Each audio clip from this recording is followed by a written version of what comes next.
Компланарлы коллектор, сұйықтықты ажыратқыш, болмаса жай ғана халық аузында гидрострелка.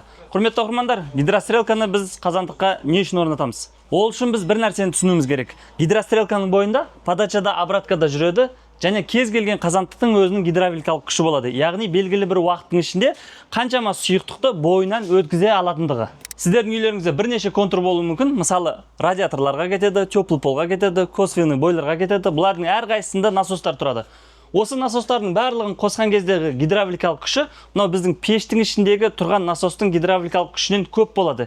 Яғни, пештің ішіндегі насос бұлардың барлығына шамасы жетпейді. Сол үшін біз осы гидрострелканы қоямыз. Ал гидрострелкалы болатын болса, сол жетпей жатқан сұйықтықты подачадан алып араластырып жібереді. Яғни компенсировать етеді, орнын толтырады. Құрметті оқырмандар, құрметті сантехник жігіттер, Сали дүкенде гидрострелкалардың бірнеше түрлері бар. Қаласаңыздар темір, қаласаңыздар тот баспайтын темірден, яғни нержавейкадан жасалған. Сіздер үшін біз әрдайым ізденістеміз.